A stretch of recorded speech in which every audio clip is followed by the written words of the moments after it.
For you. Thank goodness for me. Welcome everyone to our February Parent and Family webinar. We're excited to share with you today from our Office of Residential Commuter Life, John Geyer, who's going to go first, and then from our Office of Career Development, Eric Anderson, who will go second, and then at the end, they'll take questions from everyone. If you have questions about anything in their areas, if you have questions from other areas, we'll try to answer those too. But you can use the chat feature. If you have the raise hand feature or Q&A feature, you're also welcome to use those. I'll be monitoring both of those. So John, I'll turn it over to you. Awesome. Thanks, Deanna. Well, I'm excited to be here with you all. And I'm going to share my screen and pull a couple pieces up for you all. As Deanna mentioned, I am, and I'm of course on the screen that my presentation is opposite of my camera. There we go. All right. So I am the Director of Residential and Commuter Life here at Capital, and I'm excited to spend some time with you. I'm really going to focus on a few things, mostly specific to the remainder of this semester, so some upcoming important dates and times and all those sorts of things, and also a little piece that will lead into next semester. So I'll share those items with you, and like Deanna said, I'm happy to answer any questions. So the first thing I'm going to do is just talk through the most relevant and upcoming thing, which is spring break. So spring break starts this weekend and halls close on Friday. So it is really important that if your student is planning to be here with us on spring break, that they've requested through the spring break housing request form to do so and have been approved to stay on break. I would hope, and I'm sure that most of your students have already taken care of that, but if they're planning to be here, it doesn't hurt to double check and make sure that they're all set for the break. As of 9 on Friday is when their IDs for their halls and things will turn off, and we want to make sure that if they need to be here, that they're all squared away and taken care of. One note about after they return from break. So just like we've done at other times of the year, we're going to do COVID testing for residential students when they return from break. And that will happen on Sunday, March 7th. So the halls open back up that day. And your students, if they live on campus, have all been sent a specific time block in which they should come to get their COVID test. All the COVID testing will take place here in the Student Union and in the Schneider room at Student Union on that Sunday, March 7th between 9 a.m. and 5 p.m. Students are assigned a 2-hour window. Hopefully that will give plenty of time in terms of travel and everything to arrive. And those windows, again, 9 to 11, 11 to 1, 1 to 3, and 3 to 5. If for some reason those times don't work, students can request a different time. So they can fill out a form. It's online, super accessible to them. All they need to do is let us know that they have a conflict and what that conflict is so that we can get them scheduled for an updated time for their COVID test on the 7th. I will say too that AMP, which is our student programming body, is also going to be around in the Student Union that day with some fun giveaways and drawings and chances for students to win some fun prizes. So we're excited to have them back and we'll get them through and COVID tested as quickly as possible. I will also note, because I know that we're in the point in the COVID process that we all have probably experienced testing and have maybe are tired of getting those tests and that sort of thing. So the university has, since our last major testing day, so since we opened in January, switched the type of test we do. So we do a Binax Now test, which is still a rapid test, but it is more just in the nasal cavity and less invasive up into the further parts of the nose. So I'm sure those aren't the medical terms, but I've been drawn for random testing, and it was a much different experience. So a little less invasive in the testing. So that'll happen on the 7th. So that's all about break.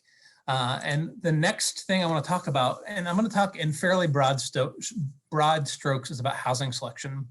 So your students have already received an email with some of these dates to save the date for these specific pieces for the housing selection process. And tomorrow, we will officially launch the website that's there at the bottom, capital.edu/housing-process. We'll get a big update and facelift tomorrow with a bunch more information that will go out to students. We do every year a housing selection guide. It's a really thorough PDF document. And I'm gonna stop this. I'm gonna actually try to pull that up on my screen here for you. So it'll look kind of like this, and I'm going to look to Eric and Deanna. Do you see the housing selection guide there? Cool. So it'll look like this. You're getting to see it before your students do. So we are still putting the final touches on this guy, but tomorrow this will go live on the website and has everything that they need, dates and deadlines. It'll talk about information sessions. As we talk about housing selection for next year, I think the thing that is most important, or where you can be the most helpful, especially if you have students that are traveling home for break this week, is to talk to them about making sure that they read that information thoroughly, but then attend an information session. So when we get back from break, we'll have, I think, 4 scheduled information sessions. That's a great opportunity for students to learn all about the process, ask all of their questions, talk about where they might live, all those sorts of pieces. So for our returning students, this will be the same process that they followed in the past. They know how to go on, how to select through our online housing system. But for our first year students, this will be a new process to them. It'll be different than in the summer when we placed you into housing. So those students will have an opportunity to learn and make sure that they know how to do all those things. They've already are familiar with our ERES Life system. They know how to set up roommate groups if they did that from last year. But this will give them an opportunity to go in to the housing software. They can go in and preview rooms that will be available. They can pre-designate those as their favorites. And then on housing selection night, they'll go in and actually select those rooms with their desired roommates. So it's a really streamlined process, really easy to follow, but I highly encourage that they keep an eye out for those information sessions and attend those when they get back from break. And like I said, we'll send those all out. The students will get an email blast tomorrow, and then all of that information will go up on that housing-process website. But I just want to highlight a couple of things that are also in here. There's information about the housing release process. So folks are looking at off-campus housing, or if you're a commuter student, that's a process that you have to do every year annually, is complete that housing release process. So there's information in here on that. There's that timeline that we talked about briefly in terms of when things are going to be due, and Intent Form and Housing Deposit will release their selection times on April 5th. And that's when they can go in and view the availability, set their preferences. And then that week of the 12th through the 15th is when housing selection actually occurs. And that goes by class rank. So rising seniors the first day, and then rising juniors and sophomores will follow. Also in here will be the room and board rates for next year, dining plans and dining information. And it really is a thorough document. It'll walk you step by step how to go in and create a roommate group. So that if there's anything that they are having trouble with, this is a great place to start. So I would highly encourage that folks check that out. And again, like I said, this should go live by end of day tomorrow, which is exciting. And then once we get back from break, there's plenty of time that folks can, I'm gonna just go back one, can still get their applications in and submitted. So you'll see that those aren't due until the 26th. So we'll have about 3 weeks. When we get back, folks can complete their housing application, get their housing deposit in before we get into housing selection. So plenty of time, and we'll really kick off and launch and make sure everybody has all of the information that they need going into that process right when we get back from spring break. A few more dates of importance as we draw towards, go ahead, Deanna. Did you have Can I pop in with a question? Yeah. If a person is applying to be an RA, will they find that out before the housing process starts so that they don't mess up Absolutely. having Yeah, roommates, that's a good things like that? question. Yeah, so folks that are in the RA application process will find out those decisions next Friday the 5th. So they'll have all of that information and plenty of time to make plans for housing selection should they need to do that. Some other dates of importance as we approach the end of the semester. It's hard to believe that we're going to get towards the end of the semester here soon. But the last 2 months of the semester will really just fly by. So Easter break, a little bit different than spring break. We will remain open for those that need to be here. It's a shorter break. We don't really close like we do over spring break, but students are still asked to complete an Easter break intent form online. That gives us a good idea of who's here, who's not here in case there's an emergency or we need to contact somebody, all those sorts of things.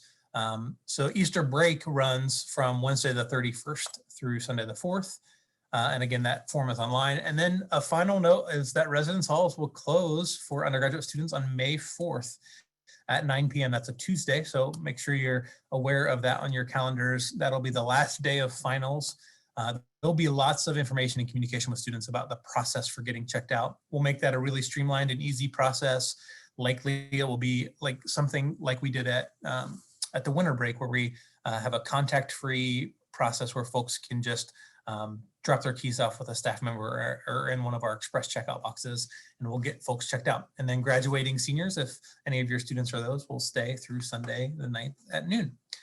So that is the important things, important happenings and updates of what's going on in residence life. And I am happy to answer any questions you have here at the end, or if you have any now before we switch to Eric in the chat, Deanna, I'm happy to answer those quickly too.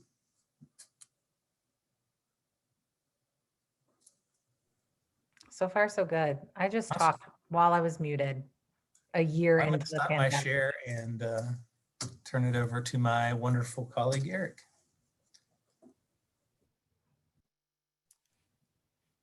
You don't need to say anything, right, Deanna?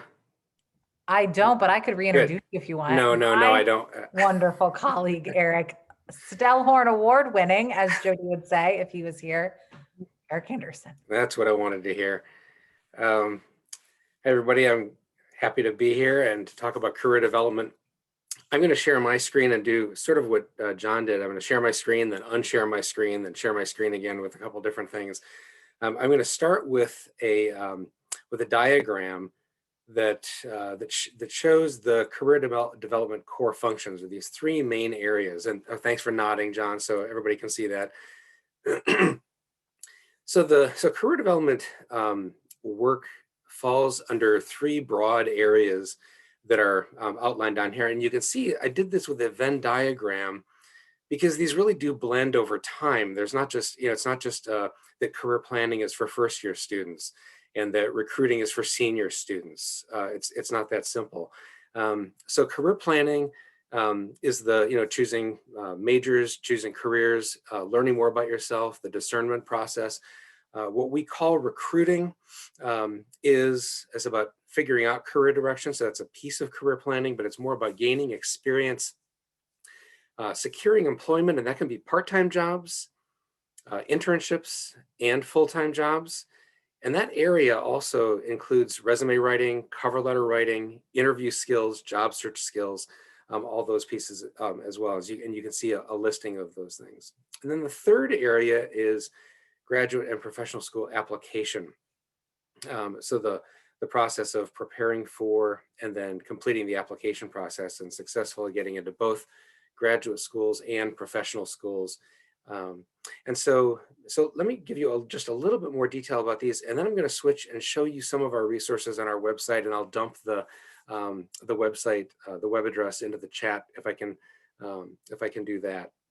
So career planning is about determining major and career direction, and it can be that students decide on career first, or it could be that students choose major first, and they can actually come to Capital without choosing either of those things, without determining either of those things. And that's in this area here, the undeclared students. So lots of students will come to campus as an undeclared student. If that's the case, I would be one of their advisors, and I'm happy to answer more questions about that. But that's an exciting thing that we do, where we partner with faculty to provide advising from both career development and the academic side for students as they are discerning their direction. So it's very normal to not decide right away. And a huge number of students, a majority of students, change their major at least once. And so, as you might imagine, the career planning piece, like I said, it's not just during the first year. So there's a little overlap here with informational interviews and internships, which are part of the recruiting process. So students who engage in all sorts of activities, from research, informational interviews with alumni, to internships where they're actually gaining hands-on experience, and that plays a role in the career planning process as well. In the recruiting area, the thing that most students do at least once is work with career development in terms of their resume writing. So for many students, the first point of contact is we help them write their resume, and then lots of other stuff just cascades, and we end up doing tons of other stuff with them because of that work on their resumes. But the recruiting side involves all those other things that we mentioned, including career fairs and connecting students with specific positions. And the graduate and professional school area, for some students, it starts as early as, well, I guess as early as the sophomore year if they're in the 3+3 law program. But for most students, it starts at some point in the junior year, remarkably, and especially for pre-med as well would be the junior year. And then for most of those students, it's toward the end of the junior year, and then beginning into this in the senior year in the application process where we work through all those areas. So let me stop sharing that, and then let me see if I can share the website. So the website I'm going to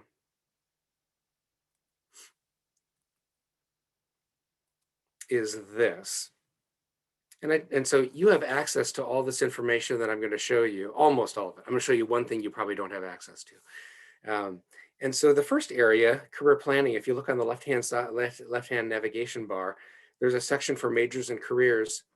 And there's a really exciting section here with tools for exploring majors and interests, exploring careers online, and exploring careers with Capital alumni and other professionals. So there are things that students use a lot. There's a booklet that we provide, how to choose a major and a career, that's a PDF. There's a resource that we have access to, what can I do with this major? So lots of students are interested in a major, but they're worried, what can I do with that? Will I get a job when I graduate? So there's a resource connected to that. Lots of other good stuff here. Down in the Exploring Careers with Capital alumni and other professionals, we provide a guide for what are called informational interviews, where students talk with an existing professional in an area that they're considering. And then there's a really cool program where they can find a mentor from the CAP fam, from Capital alumni, and find somebody who they can talk with and work with who had the same major they did, or maybe has the major that they're considering, and they can reach out to those people and work with those people as well. If I move into the recruiting area, I would go into the jobs and internships section or writing a resume. So let me show you, first of all, writing a resume. When we get to that section, there are a number of tools, including something we created this spring, which was a set of YouTube videos for both resume writing and for cover letter writing. So there's the booklets for how to write a resume and how to write a cover letter. And then there are these really handy YouTube videos, a set of videos for understanding resume formatting, how to use Microsoft Word to create your resume, as well as kind of an overview of the booklet, but showing you some things that I can't show you in the booklet with a static booklet. So in one of these, I think in the resume structure part 2, there's a section on that demonstrates looking at somebody's resume that simply has an experience section and walking you through the process of grouping those experiences by relevance. So actually showing an example of that. And if we go to the jobs and internships section, there are many resources here. One of the resources is Handshake. Some of you might have already heard about Handshake. It's a job and internship posting system. If students go in, it looks something like this. Can you see, if I'm flipping from one page, thanks, so you can see the other pages. So for instance, if they're interested in looking for a job, students would click here, and there are currently 5.8 thousand jobs listed on Handshake, but they can look more specifically for just internships, and they can look specifically for for their geographic area, or for remote, or for their major. So that's the Handshake stuff. All students should be registered on Handshake. So your students should have an account on Handshake, and they should be able to log in, get an email prompt sent to them to activate their account. So if they, I'd encourage you to encourage them, if they have not yet used Handshake, they can use it for that. Plus they can use it to schedule an appointment with us. So if they go to the, again, on the left-hand navigation bar, they go to schedule an appointment. There's me and our fun interns, and Jenny Vrobel, our associate director. And there are a set of directions on how to set up an appointment with me or with one of the peer career advisors, including a YouTube appointment video showing you how to do that as well. If we go back to the jobs and internships page, I'm going to show you something else that I think is really cool that most students don't realize we have on here until I go into classrooms and show them. There's a section on finding an internship, which doesn't sound that exciting by itself, and also there's a bunch of stuff that's really important here, but it looks really boring. So I always go to the other stuff first, but we always have to come back to this, because this explains how you get it, how you use this cool little grid down here.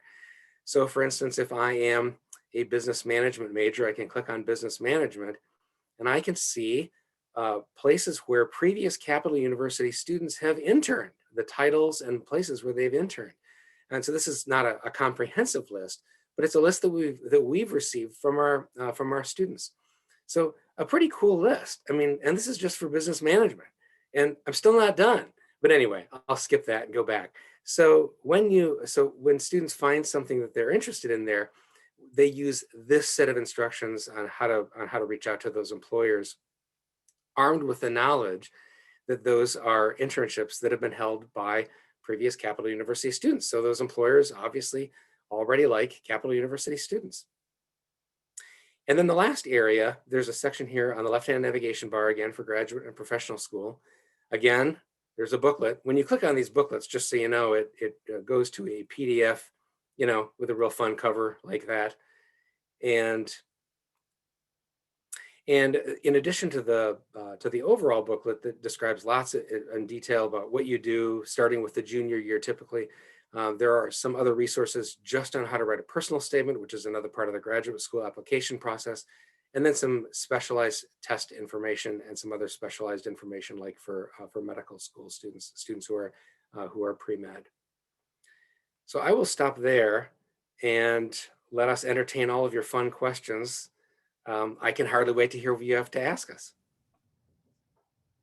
So folks out there in the land that we can't see you, we were talking something before some of you got on, some of you heard us rambling that we don't like that we can't see you. But if you have questions, you can type them in the chat. If you have the raise hand feature on your screens, you're welcome to raise your hand and we will let you talk. And also there is a Q&A button that you're also welcome to type in there. So whichever is most convenient for you, we'll give you a couple of minutes. Maybe not quite minutes, that's a lot. We'll give you some time to formulate questions if you have them. And we will do our best to answer them. John wants to be like Eric and share the housing process information in the chat. You really want to be like Eric? Who doesn't want to be like Eric? One thing that I would just kind of preemptively say that could be a question that folks have is about residence hall visitation. So I want to say 2 weeks ago now, we were able to soften some of the restrictions that we had put in place around residence hall visitation because things were going really well on our campus in terms of our COVID rates and that sort of thing. And things have maintained pretty well. So as long as they do, we will keep that restriction softened. I will say that the week that we get back from break, we're gonna, after testing, put a pause to that just for that 1 week after break. But then our hope is that we're able to go back to where students can visit each other across campus. And we are still limiting outside visitors into the residence halls right now. But hopefully things keep trending the right direction for us so that we can continue to soften some of those restrictions. John, I have a question for you. Go ahead. Sorry, Eric. No, please go. I was just going to say, John reminded me in terms of the interaction kinds of stuff. It's important to know that that your students can make appointments directly with me and with Jenny and with the peer career advisors. We're all on campus as well as Zoom, so they can choose either in person or Zoom appointments. And if they are in person, they're masked. We have plexiglass shields between us. I've got fans going in my office, so we're doing. It reminded me when John said that our rates are very good, and I think that's in part due to the protocols that we have in place. So I'm really excited that we're able to accommodate those students, and because many students say, I really would like to meet with you personally, and it's nice that we can do that. John, do you see that question in there? The question, in case other folks aren't reading the chat, where do most second year students live? Yeah, so it really depends. So a lot of our second year students live in Sailor Ackerman Residence Hall. That is a popular place with that. And then there are some new options that open up as a second year student. So College Ave Residence Hall, which is a suite style building. So folks have either individual or shared rooms that open onto a suite, and then that suite shares a restroom versus kind of the traditional double lined corridor of a traditional residence hall. So those are probably the two places that sophomores end up most frequently, there in Cotterman. So those are the three really sophomore specific places. And while we're waiting for more questions, I'll echo Eric's sentiment too in terms of availability. Our staff is here to meet online or in person. I'm going to drop a link into the chat for that as well too. So if your students need to schedule with us, they can do so. This will schedule them on our calendars and get a Zoom set up for us and all that sort of stuff. So they can go in there and it'll guide them through some questions so that they best know who to chat with. Juniors typically will live in, so the question was about where do juniors room. They're more all over. So it becomes really a preference question at that point. So as juniors and seniors, folks have really the ability to live anywhere on campus. So they can live in apartments. So Capitol Commons, CU apartments. They can live in houses or duplexes on Sheridan Avenue. A lot of juniors still like to live in College Ave or the Trinity Suites. So it just really depends on your student, what they're looking for in their experience, what their friend group is looking for. We have a lot of juniors and seniors that also live in the halls. So that live in Cotterman and Sailor Ackerman because that's just what they like to do or where they're comfortable. Well, this is a good question. Will students be able or be available to visit where they might be thinking about living if they've never been there before? Yeah, this is a little trickier this year than in some. So we always encourage folks to connect with friends or acquaintances that are willing to show their rooms. And we try to connect folks as well too. If they've never been to the Commons and they want to see a Commons, we'll try to connect them with folks that are willing to show their apartment. That may be a little bit more difficult this year in terms of getting some volunteers and that sort of thing. But yeah, if folks haven't seen a space and they really just want to get a feel for a certain building or type of housing, we'll work with them directly to try to accommodate somebody that can give them a little tour. While we're waiting on other questions, John, I have another question for you that folks might be interested in. Oh my goodness, there are some in the Q&A. I'm the worst. Ready, Eric? This one's for you. Can students access career development even after they graduate in order to try and secure employment? Absolutely. I'm so glad you asked that question. Students who graduate from Capital have access to me and career development resources for the rest of their life. In fact, my favorite is a 76-year-old alum who asked if she could still use the resources. And just today, I had an alum from a couple years ago just emailed me and said, "I can't remember. Can I still use your resources?" So we're meeting tomorrow by Zoom. Great. Awesome. And then, is there a place where existing students can look for roommates or to help make connections? Yeah. So this will look different this year too. So typically, the way that we do that is the RAs in different areas will host kind of like mixer events for folks that are in that same scenario. So they get a chance to meet and interact. So I would imagine that there will still be those types of programs. They might just be more virtual. So the best advice I have is to keep an eye on email in terms of announcements of programs from RAs. That's typically where that's formulated. If somebody's having a really difficult time, they can always reach out to our office because we always have situations where folks are looking to fill a slot in their room or somebody, that we know that we can match them with, or if somebody's really looking to maybe they want to live with an international student, that we could pair them with an international student coming in the fall. So some options like that. So if all else fails, definitely contact our office, but keep an eye on email for roommate mixer type events that RAs will host so that people can interact and meet others that are also looking for roommates. And those will also be on Engage in Cork, right, John? Absolutely. Will virtual students, oh, great question. Will virtual students, so students who are only virtual this year or this semester, receive emails about the roommate mixers? That is a great question. They will now. We will make sure that they do. So thank you for that reminder. We may, we'll make sure that folks are included in all of those things. And definitely we'll make sure that they have information not only on housing selection, but on those info sessions so that they're aware of all that information. John, my question to you is going to be, and Charlie, I have a dog, everyone. I'm sorry if he barks. There's another dog outside. If students had housing accommodations in the past, are those automatically renewed, or where are we in that process? I mean, I know where we are, but folks might want to know that. Yeah, that's a great question. So they're not mean, the accommodation always exists, is always there available for them to access. But they're not necessarily automatically put into action unless the student indicates to us that they want to renew. So in December, all of the students with an existing housing accommodation were sent an email communication with a link to a form to fill out to let us know that yes, they plan to renew their accommodations for next year. So we've gotten a lot of those forms back. So if by chance your student is someone with accommodations, you might want to check with them and just make sure that they completed that form to let us know that they plan to renew their accommodations for next year. If not, it's not a big deal. We can still get that form. We can still get them taken care of. But yeah, the sooner they can get that in, the better. They also on that form can indicate if they need to make a change or an adjustment to their accommodation.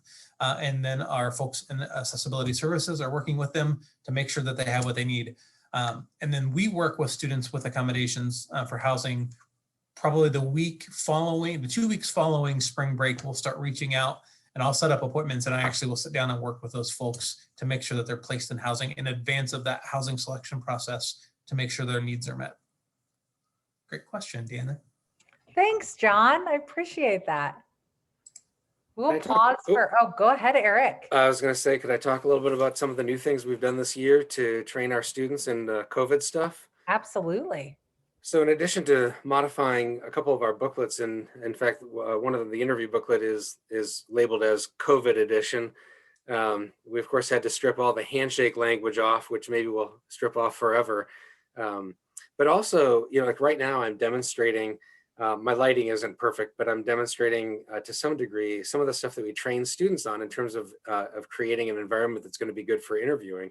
So in classroom settings and in workshops, we've been showing students, teaching students a variety of items about interviewing on Zoom or on Teams or Google Meet or whatever the employers are going to be using, as well as talking about issues if they're going to be interviewing in person with masks. So we spent a lot of time on that. And it's not just the environment, it's also things like the existential questions. I know that the glasses I'm wearing are reflecting, but the issue of when you're interviewing with somebody, you want them to feel like you're looking at them, and teaching students not just everybody understands that like I'm looking in the camera, so it kind of looks like I'm looking at you, and now like I'm looking at Deanna, so it probably looks like I'm not looking at anybody. But existentially, it's really interesting to realize that right now I'm looking at the camera, so it looks like I'm looking at you.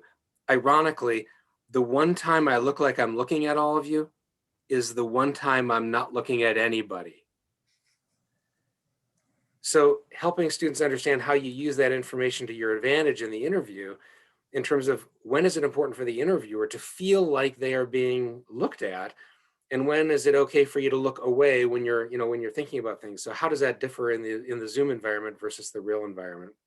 So it's been kind of exciting and interesting as we've learned alongside the students, and then shared the information that we're learning with the students as we go. Eric, you probably would say there are too many distractions back here in my background. Like, well, I would say that this little guy probably here? it's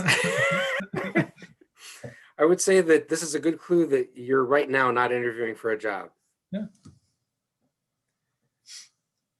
We also have learned this year on meetings and such. We have band practice in our building this year. So there have been multiple meetings that band practice starts and everybody knows it. So It's been a fun little difference. Something else that it reminds me, I've ended up individually coaching students who've had difficult situations at home where they're going to be interviewing and they don't have a good space, or they can't imagine what the space is where they could interview, and just doing problem solving with them, some really creative solutions to finding a space or creating a space where they're not going to be distracted and disrupted during an interview. So it's been fun to help students solve problems that we've never used to have before. Also, the career fairs, the 2 career fairs we had this year were virtual instead of in person. Naturally, that would be the worst possible idea ever to have a career fair in person. Can't imagine doing that. And so we learned a lot about that. And one of the most interesting things to me is that several students said, wow, can we do them like this all the time? I feel so much, I'm so less stressed with this virtual one. And then other students who say this is really the worst. I can't imagine doing this again. I hope this changes soon. So we're lots of adaptations for us as well as for people in the academic area. I haven't seen any questions come in. People seem like they're still there. So either they're being really polite. They're probably being very polite. Mhm. Well, thank you for attending. Oh, I have a question.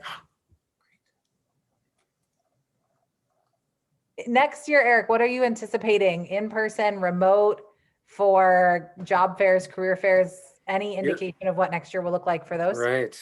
You're so good to ask that question. Thanks for feeding me that. So the next career fair that we have on schedule is going to be in late October. And right now, and that's a consortium fair that we do with Otterbein and Ohio Dominican. So, all these schools on the eastern side of Columbus collaborate to make a more powerful union where we can attract a bunch of employers for students. And right now we're setting a date. We're finding a date when we know that we can have the facility because we know that most people would prefer in person. But we are also making plans for virtual. So I think that we're going to be able to reserve that space, start getting employers on deck, and then closer to that time, as so many things are happening this year, just respond in real time as we, if it's possible, great. And if it's not possible, we'll be ready to do one more career fair virtually. I would prefer in person.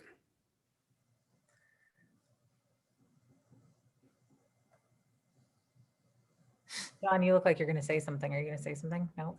I was just going to say, I think we're all in that same hope, right? Is that we're excited to get back to a more somewhat normal life as we move into next year. But I think are all planning to do that and also to pivot where we need to make sure that we're all safe. So we'll keep our fingers crossed. Oh, I saw a question. I don't know when this popped up, but for those of us at home, is it best to look at the camera and not the screen? I didn't see that question come in either. I'm so sorry that I missed that. I think that it depends on what you're doing. So I think for the interview situation, certainly I need to look, like right now I'm looking at John, and it's important for me to look occasionally at John because I have to see what his face is doing. I have to see if he's like, if I'm answering a question and he's going, I need to know that versus I want to know what his face is doing. And at the same time, I want him to know that I'm looking at him. And so I'm going to glance over at John occasionally to check his face, but I'm going to keep on coming back to the camera so that John feels like I'm looking at him. And if John asks me a question, I'm going to be looking at him while I ask the question. And then I might paraphrase, like if he said, what's your greatest strength and your greatest weakness? I might wait till he's done, then say, my greatest strength and my greatest weakness. And then come back to the camera and look at the camera while I start to answer the question.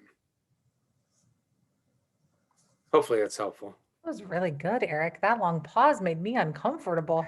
I need to work on my camera skills. Can we get a camera skills class with Eric? I could do something like that I could do camera skills for staff.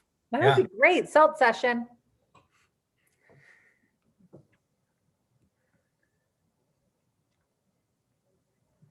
That's very kind. Thank you. Eric, Yes. you gotta thank you. Thanks, Aubrey. You're so good to me. Okay, well, I've teased it now, I think 3 times, and somebody comes through with a question. So if someone, Oh, here's one more. yeah, go for it. Please, yeah, tell people please no green. Yeah, it's got shimmery and all that sort of weird stuff. So much better to create an environment like I have where there's just a blank wall rather than going green and having some virtual background. Yes, absolutely. The screen effects are very distracting. And even I argue, even if you just have a plain blank background, you still are kind of shimmery, and so that can still be distracting too. Now, if the only place you have is a place with a bunch of stuff behind you and you can't find a blank wall, that might be a better option rather than the distracting background. It might be better to be shimmery with a blank background than have, I don't know, a bunch of interesting junk behind me. Good points. Very fun. All Okay, right. try one more time. I was going to pause. I thought somebody might pop in a question. But if not, you can reach us at any time at family@capital.edu. If you have questions for Eric or John that you didn't get to ask tonight, you can always send those to family@capital.edu. I will forward them right along to Eric or John or whoever else at Capital would be most appropriate to answer those questions. Thank you for joining us. We'll do this again in March and April. And then we have some exciting plans for summer that we'll share with you in upcoming newsletters as well. So thank you again for joining us and have a lovely evening. Thanks, everybody. You all.